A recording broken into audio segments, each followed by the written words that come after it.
All right. Well, good evening, everyone, and welcome to this training tonight. Thank you to the Alliance for having me. I always think it's super fun to come present to foster parents and CASAs and social workers.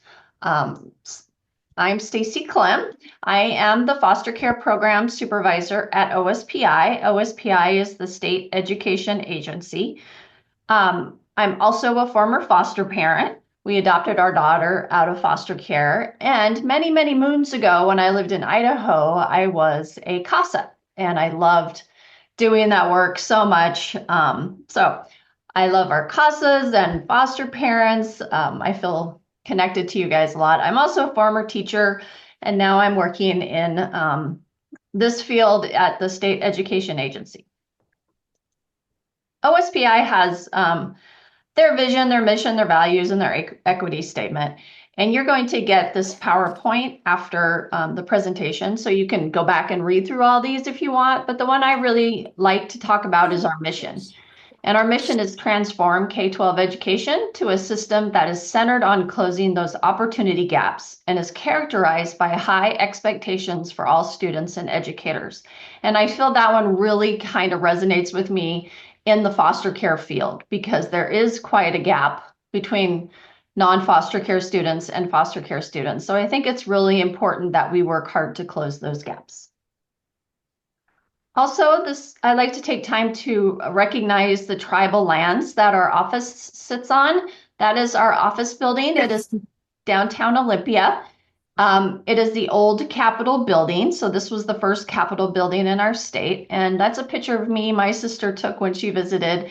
And Teddy Roosevelt, President Teddy Roosevelt, once stood on those stairs, which I think is pretty cool. So I just want to acknowledge the indigenous people who have stewarded this land since time immemorial and who still inhabit the area today, the Stay-Chas Band of indigenous people of the Squaxin Island tribe. And if you feel like you want to put which lands you're residing on in the chat, that's great. So we're going to dive right into some of the laws and provisions that surround our students in foster care, and this is for you to have that knowledge of what those laws and provisions are, but they also really pertain to working with foster care liaisons because it really goes to the roles that they have. The first place to start is who are students in foster care. Washington State is unique with their definition. Their definition is subject of a dependency proceeding. So students who are subject of a dependency proceeding in the state of Washington are considered those who are in foster care. And sometimes those kids live in a foster home. They may live in a residential facility. They may live with a relative. They might be in a group home, an emergency shelter, a pre-adoptive home, and a trial return home.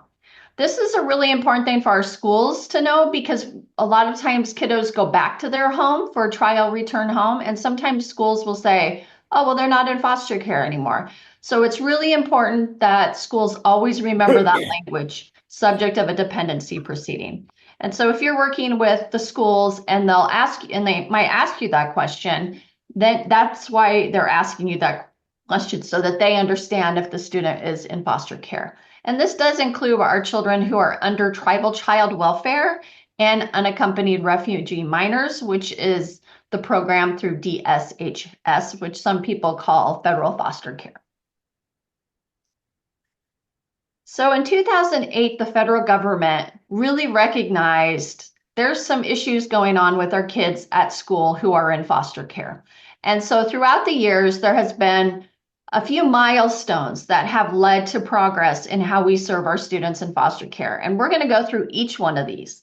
And that first one was in 2008 with the Fostering Connections to Success and Increasing Adoptions Act. Now, this was when the federal government really recognized, hey, those kids in foster care, they're falling behind. And so this act was created and it was geared towards child welfare. It wasn't geared towards schools or foster parents or anyone. It was geared towards child welfare. And basically they were saying to child welfare agencies throughout the country, listen, if you're going to have kids in the care and custody, you need to make sure that they're going to have some kind of educational stability, which means every time you change your placement, you need to think about their education setting. Where are they going to school? You need to make sure that they're staying at that school. You also need to make sure that those students are getting enrolled into those schools. If there is a school move, they need to be immediately enrolled and they need to be in an appropriate placement.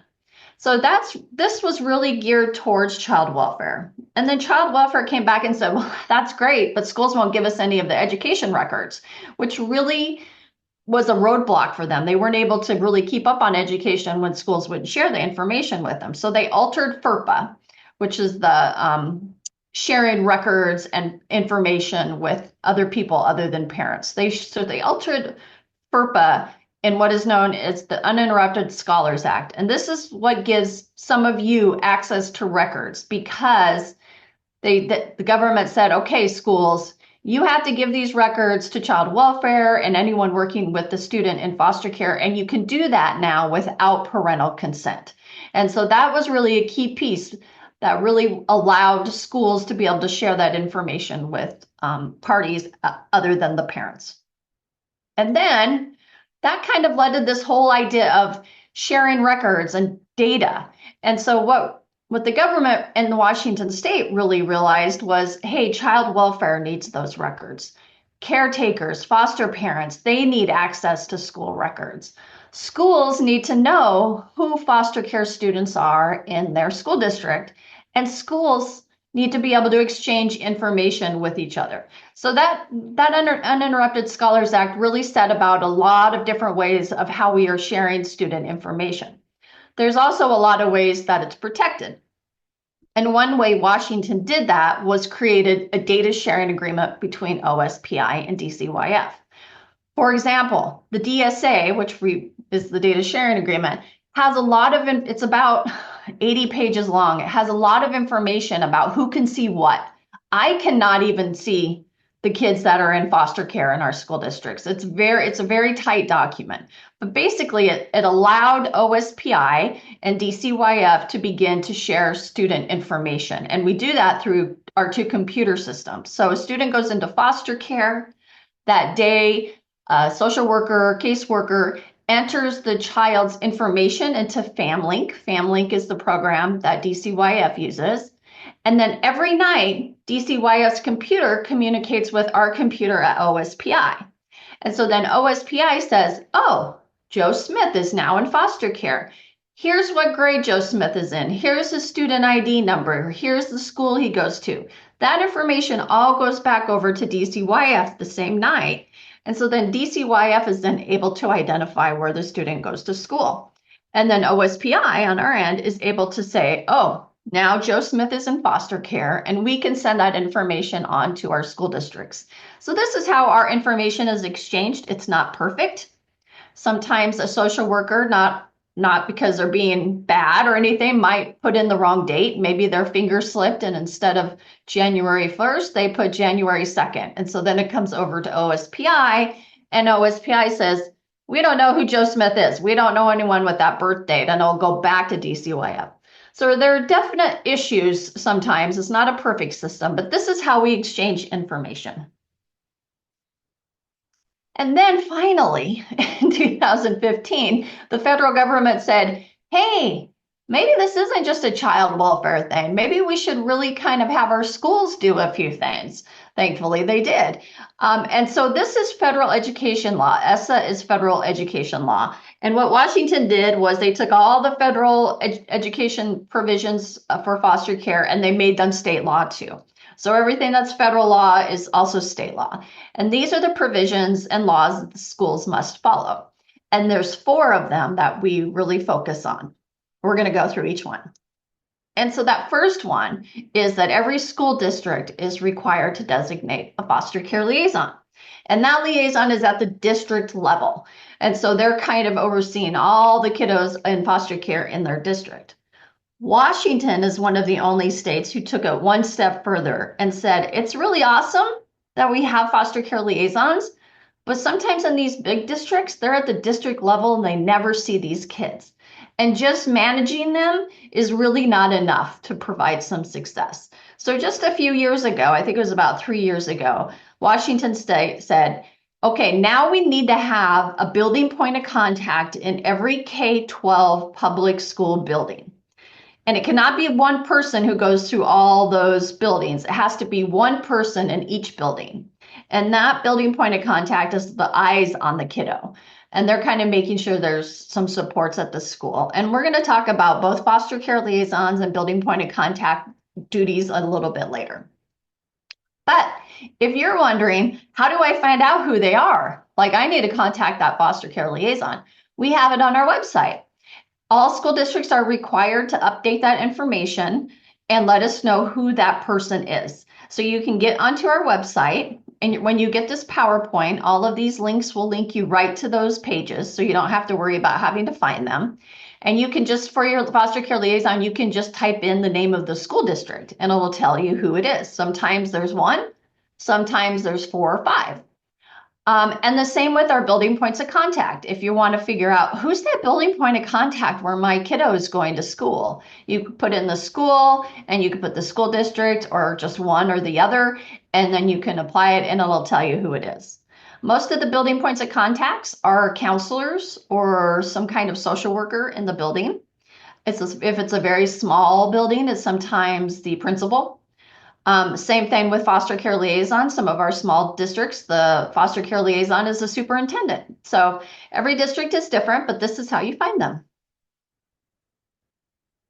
The second provision is that students remain in the school of origin unless there is a determination that it is not in their best interest. This is really where you're going to work with a foster care liaison. If you're a foster parent, you should be coming to that best interest.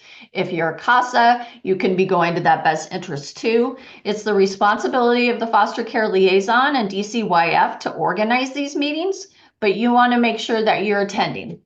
So when you have a best interest determination, the first thing is those kids get to stay in their school of origin. What is school of origin?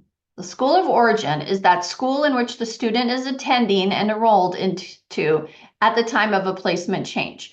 That placement change could mean when they go into foster care. It could mean they've been in foster care for 2 years and now they're going to a different placement change. Anytime there's a placement change, they have a right to stay at their school of origin. And so while that best interest determination meeting is happening, they need to be staying at that school of origin. And this does include our LEA preschools. Not every school district has a preschool. Some of them do, some of them don't, but it does apply to them if they're in an LEA preschool. And it also applies for the designated feeder school. So if you're a foster parent and you have a kiddo and they go into summer and they're going to go to Jones Middle School, and then over the summer they have a placement change, even though they never went to that middle school, that was their school, that was their feeder school, that's where they were headed, and so that's their school of origin. The best interest determination process kind of happens like this.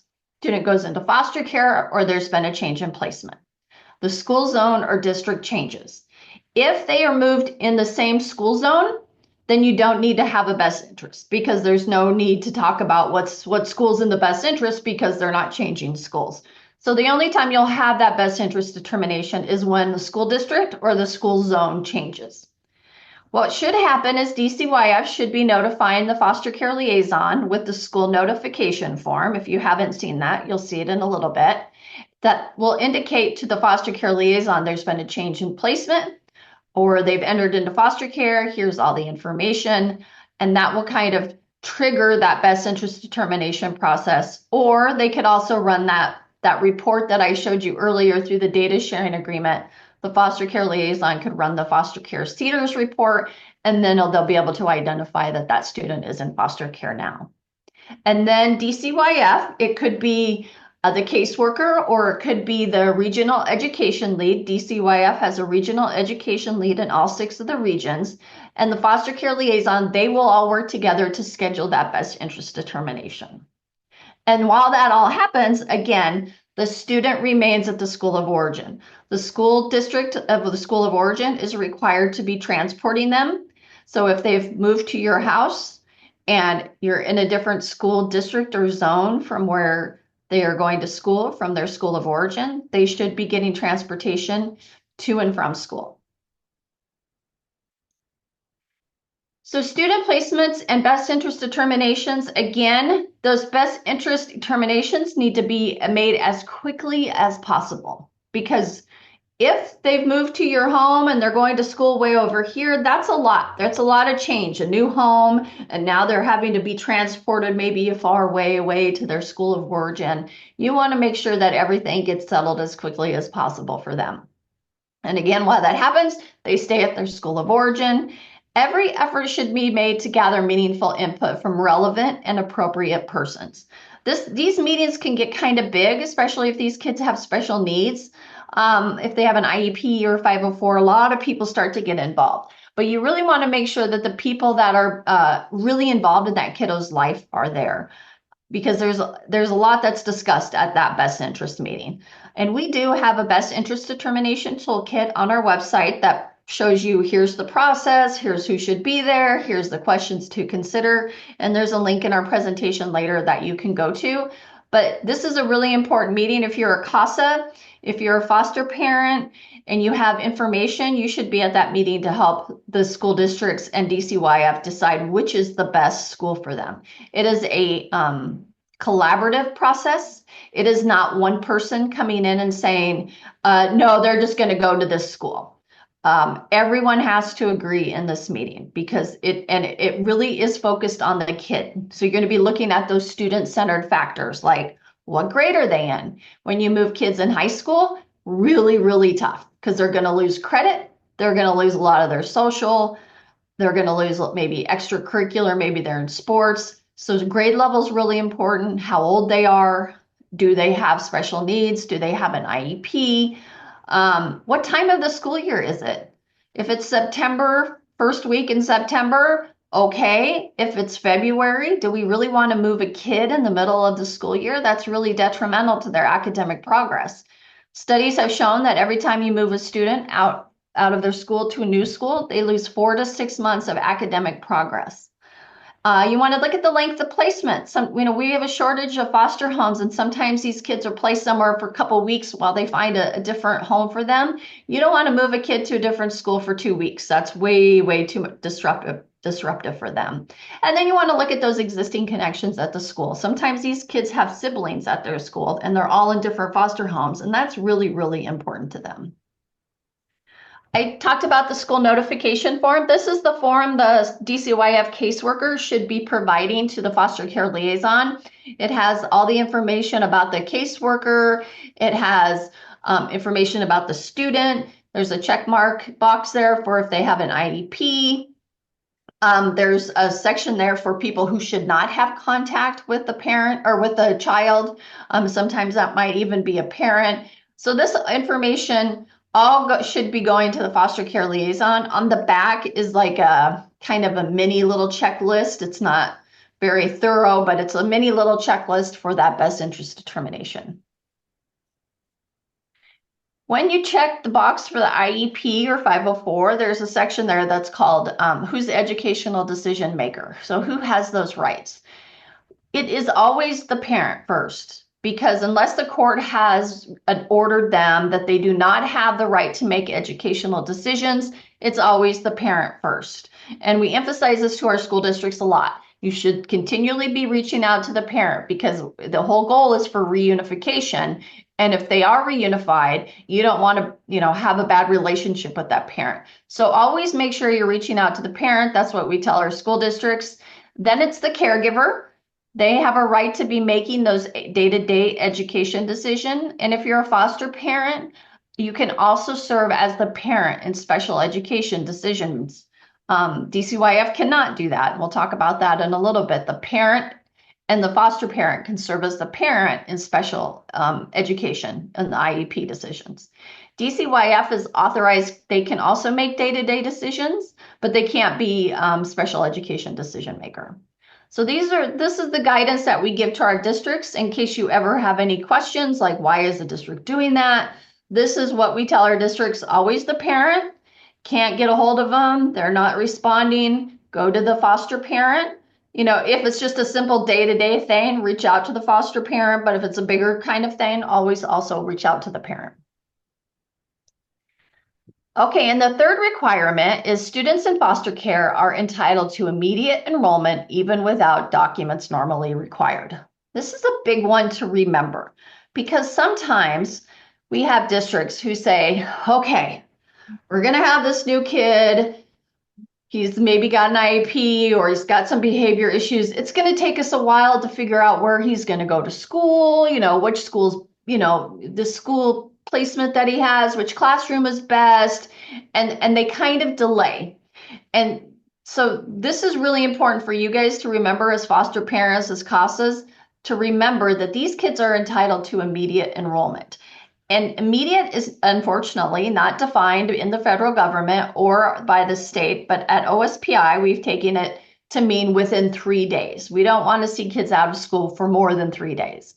So if the school district says, oh, yeah, you can't enroll this kid because we don't have immunization records, you can now say, well, that's not true because you're in foster care. They're entitled to immediate enrollment even without documents normally required. And that does include immunizations or health plans or medical records. You want to make sure that they'll have an IEP if the student has high needs. That can be tricky for our school districts because there are laws that say, one teacher per how many kids in our special ed classrooms. So it might be difficult for them. Try to work with them. If that's the case, try to help them get those documents so that they can get the kid enrolled, but they are entitled to immediate enrollment.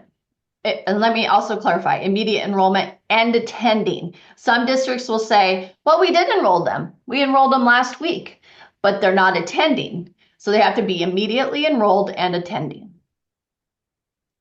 And then that last requirement is that schools and OSPI must collaborate with child welfare agencies. And I talked about this a few minutes ago about how DCYF is broken into 6 regions. These are the regions. Each region has a DCYF regional education lead.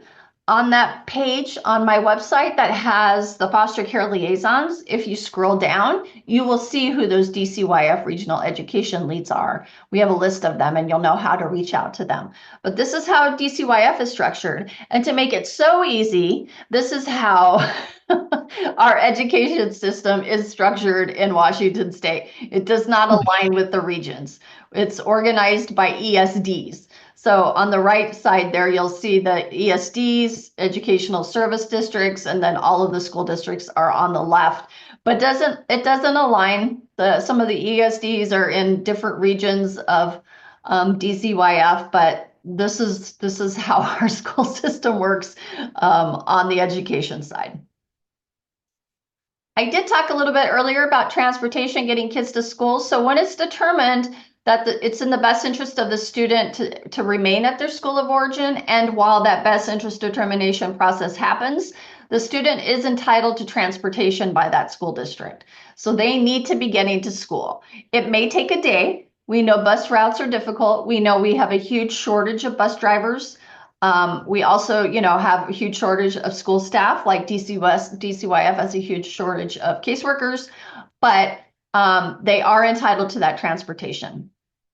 Students in foster care are entitled to transportation the whole time they are in foster care. Once they leave foster care, and that means they may be adopted or they may be gone back home with their family. Once that happens and the dependency proceeding ends, they are no longer entitled to that transportation, just so you know. And we do have a whole guidance documents. It's a PowerPoint about transportation that's on our website. So if you have further questions, you can click on that link and it'll take you there. Okay, foster care liaison duties. I told you we were going to go over this. By law, there's an RCW in our state that kind of lists all their responsibilities, and that's what is on this screen. So they have to make sure that those kids in foster care are enrolled in and regularly attending school. They're the primary contact person for child welfare. So DCYF is their primary contact. They manage those best interest determination meetings and they work on the transportation and any cost disputes. They facilitate the transfer of records and immediate enrollment. If you need to get records, if something's happening and, the school's saying, well, we don't have the records, you need to reach out, then you'll need to reach out to your foster care liaison and talk to them and say, hey, the school is saying we can't do such and such until we get those records. Where are we at with the records? That's their job to do. Again, they facilitate the data sharing with child welfare, which is consistent with FERPA, which we talked about earlier. They develop and coordinate those local transportation procedures for kids in foster care. They are supposed to get professional development, which I provide, and other people provide too. And then they make sure that every school building has a building point of contact. So these are some of their duties. They also need to be monitoring attendance. They need to be monitoring any discipline. They need to make sure, that kids going to school and that everything is going well. So they kind of have a lot of duties. And what you need to remember is they're not just the foster care liaison. Like I mentioned earlier, they may also be the superintendent. They may also be a director of student services. They often wear many hats, so it's not just foster care liaison. They have a lot of duties going on. Building points of contact. These are some of their duties. There are no specific laws. The law does not specifically specify here are the job responsibilities of a building point of contact, but the premise behind the law included a lot of these things. So we do talk to when we train them, we say, here's some of your responsibilities. And that's to really work with the foster care liaison, because the building point of contact needs to know who in their school building is in foster care. So it's working closely with them. It's also working with nutrition services. So if you have a student in foster care, the second they go into foster care, they are entitled to free meals. So they should be getting those free meals. The district has a way to identify them, which kind of comes from OSPI, and then they're able to identify them and make sure that they're getting the free meals. So if you're a foster parent and the school says, oh, they're behind on their meal card, you need to give us money for meals, they're entitled to free meals. So you shouldn't be paying. You don't have to fill out the form for free meals. They just should automatically be getting them. If you're having trouble with that, reach out to your foster care liaison. Fees and fines, DCYF is responsible for those. You're not as a foster parent. If a student loses a book and then they come to your house and the school says, oh, hey, they have a $20 library fine. They can't check out any more books until that fine is paid. You don't pay that. DCYF pays that. There's a process for that. And so those building points of contacts are supposed to be looking at that like, okay, there's a fee. Let's get that paid by DCYF. They send it to the foster care liaison and the liaison pays, make sure that gets paid. They're really supposed to be connecting with that student and building a relationship with them. You guys know, as foster parents, a lot of times these kids don't want other kids to know that they're in foster care. And you can't blame them. They're trying to keep their personal lives. They're trying to manage that while also trying to learn. When I was a foster parent, I just would tell my kiddos, hey, if you just want to tell everyone I'm your aunt and you're hanging out with your aunt for a while, that's fine. But they should have one person at the building that knows that they're in foster care, because maybe sometimes their teachers don't know. They're not informed. That's based on district policy. And so they need to have someone that they can go to. And hopefully that's the building point of contact. And that building point of contact is also monitoring the attendance, the academic, the discipline, and kind of communicating with the foster care liaison about that. And then also supporting student needs, such as those extracurricular activities. If they're in extracurriculars, if they're in band, or they're in football or track, we want to make sure that they're staying in those activities, because they just need to be a normal kid at school. And so that's part of the building point of contact duty, is to really help them stay in that, identify maybe they need counseling. I had a call today from a counselor who said, hey, I have a foster care kid who's getting ready to graduate next year. What kind of scholarships are there? They should be helping with that and any other school events. I am going to do a little caveat on our building points of contact. Like I mentioned earlier, it's new, and a lot of our building point of contacts don't know that they're a building point of contact. They've been identified by the school district. I'll get a call and they'll say, Hey, somebody said I'm a building point of contact. What is that? It's so new that they don't really understand. And we have 4,000 some of them in our state. And so this is a new law that we're still getting used to. So if you do meet a building point of contact or talk to them, be patient with them because they're still learning all their jobs and responsibilities. And not all of them are trained. We haven't, it's quite a feat to train over 4,000 people. You can't coordinate the schedules of 4,000 people, so we offer the training and hope as many come, but just be patient with them. It's always best really to reach for right now until we get a little more settled in this law to reach out to your foster care liaison. All right, working with school districts. School districts and child welfare are two very, very different agencies. They have different missions, they have different values, they have different ways of doing things. Child welfare really is trying to keep kids safe. There's not a huge focus on education. Much like foster parents, DCYF social workers are not trained around education. So it's kind of hard to work with school districts sometimes. They'll be like, who are you? Why are you here? We're not giving you any information. We don't know who you are. We don't even know that so-and-so is in foster care. We don't know what you're talking about. So it's really, really hard sometimes to work with school districts because they really want to make sure they're not giving out any information they're not supposed to. So, one way is just to kind of maybe reach out to the principal, say, hey, I'm Stacey. I'm so-and-so's foster parent. I just wanted you to know. Please let me know if you have any questions or if anything's going on. I'm happy to talk. Just kind of build that relationship with them, and also make sure that you're not telling everyone, oh, hi, I'm Stacey, so-and-so's foster mom. You're not telling everyone. You're telling like maybe one person because you're maintaining that confidentiality for the student. Always good to know who is who in the school building. If you're working with a new school, who's the principal, who's the secretary, who's the teacher, who are all those people you're going to need to be talking to.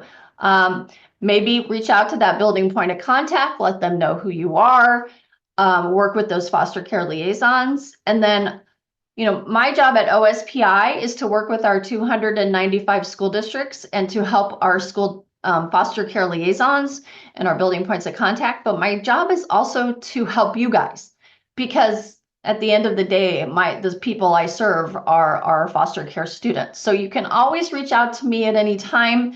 You can, if you've got an issue, something's happening, you're not getting anywhere with a foster care liaison, whatever the case may be, you can always reach out to us at OSPI.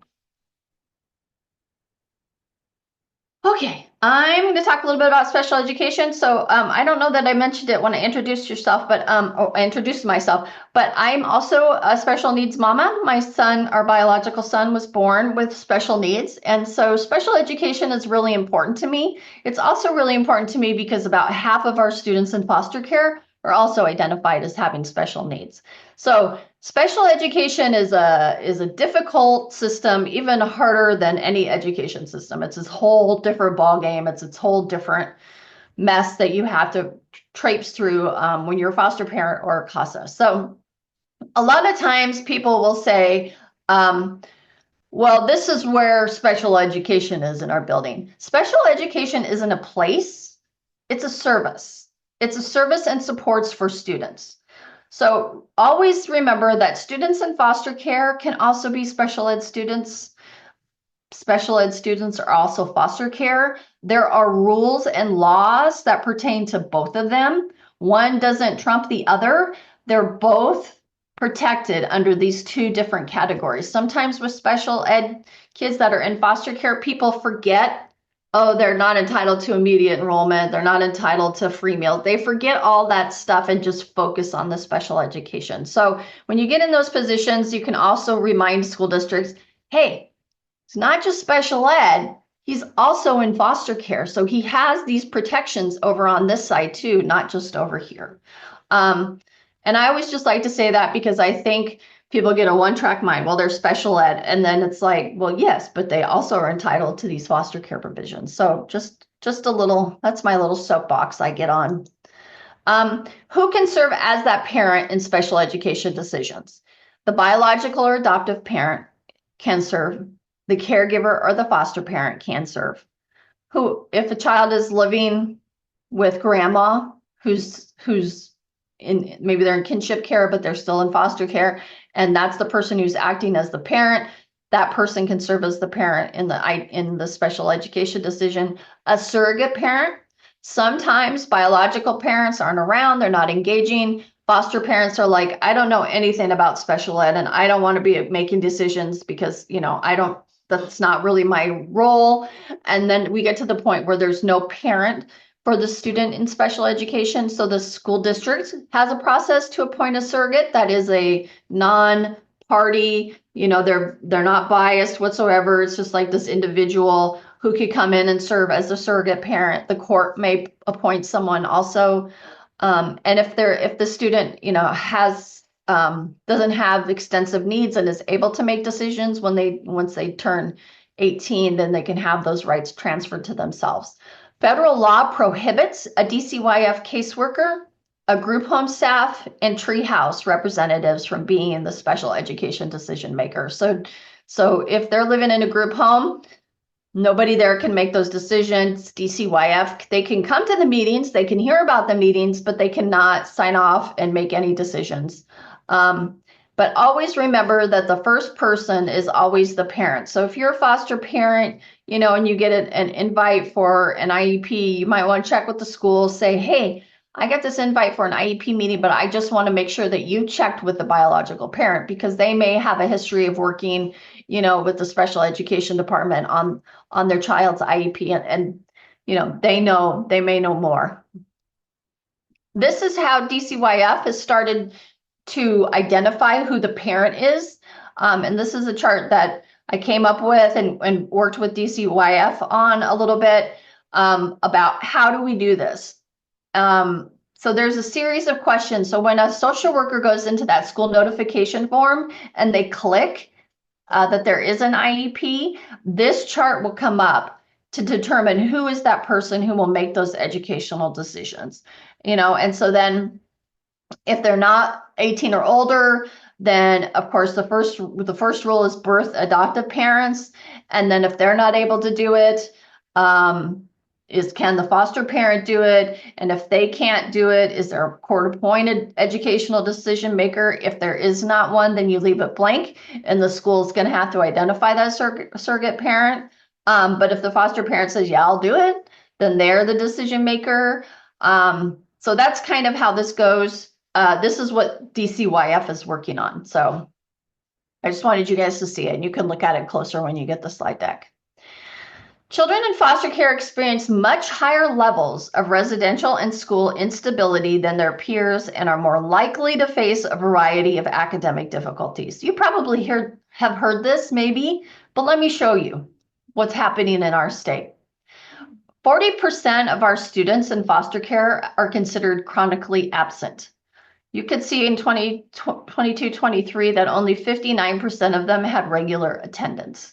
This is a huge problem. Where are these kids? Why are they not in school? Well, sometimes they're moved to a different placement, and then there's a 3 or 4 or 5 or 6 or 7 day lag of getting them into school. So they're missing all that school.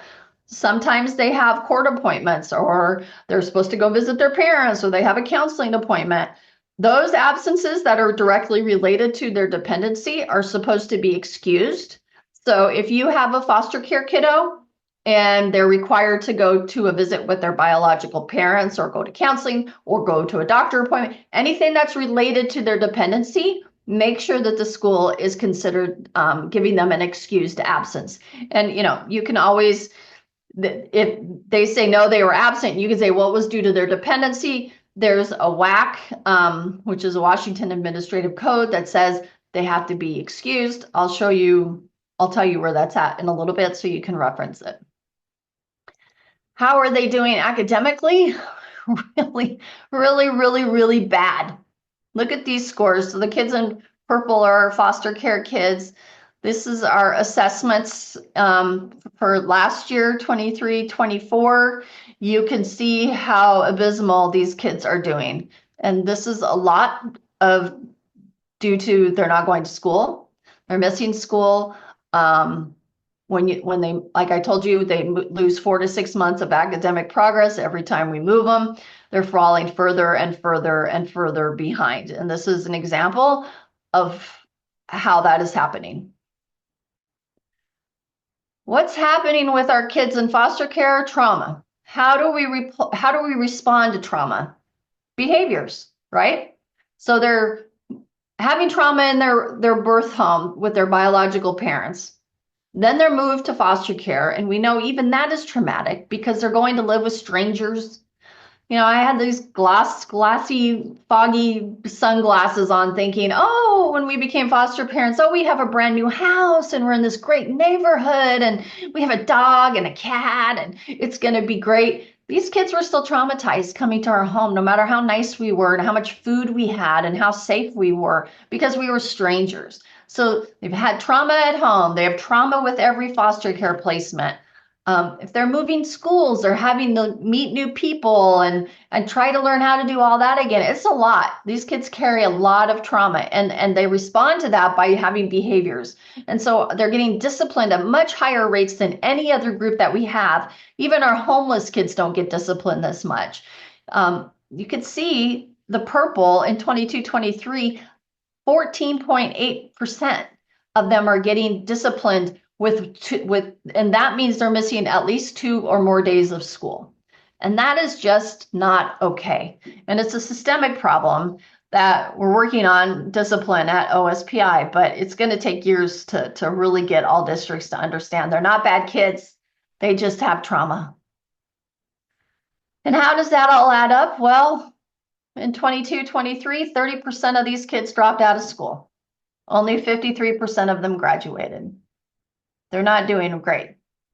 So this is why it's really important to maintain that school of origin, have a building point of contact who can provide support, have a foster care liaison who's doing all that they need to do at the level, having foster parents and CASAs advocating for them, because we really can improve this. But we're just not. I mean, we have improved it since 2019. We've improved it 3%, but that's still not enough. Okay, so we've talked a lot about the DCYF has their K-12 education team. They have their regional education leads. They have education and training voucher program. That's for students who are 18 or older, or maybe even in high school where they're doing running start. There's money there through the ETV program to help them with their college costs. School districts, you have the foster care liaison, you have the building points of contact, you have us at OSPI. Treehouse, we're going to talk about Treehouse in a minute. Treehouse is a great nonprofit that works with our foster care students. I hope that you guys know about Treehouse, and I hope that you are making referrals for Treehouse. They have a couple really good programs. They have a lot of really good programs. Some of you may know they have their, oh gosh, it just ran out of my head the name of the program for Christmas, but you can get Christmas gifts for your kids in foster care. So they have a lot of really good programs. Educational wise, the 2 main programs that we have in our schools are Grad Success and Ed Advocacy. If you want to make a referral to get a little help to have an advocate for your kid, you can do that through that link in the top right corner. Graduation Success now begins in middle school at 8th grade. And those are called educational specialists. Most of them through the state are. And then those specialists will stay with them to make sure that they're on track to graduate. They'll come up with a plan. They'll make sure they're getting their credits. They're supporting them in other ways, even by helping them get their driver's license. So they'll stick with those kids and make sure that they're on track to graduate. And advocacy, the best way they've explained it to me, which I think is great, is like they're kind of like the emergency room. Like something has happened. A kid's got discipline at school and needs somebody to help advocate for them, or there's a special education issue, or they're really falling behind academically and somebody makes a referral, and our ed advocates come in and they kind of triage the situation. You know, they help with whatever needs to be done, and then they back out. You know, they get the kid kind of stabilized and then they back out. But they're really, really great. I love our advocates and our specialists in the state. They're very passionate about our kids. They're like you. So if you're a foster parent or CASA, something's happening and you're not quite sure, how do I deal with this? I don't know what to do. Reach out to Treehouse and see if they can help you.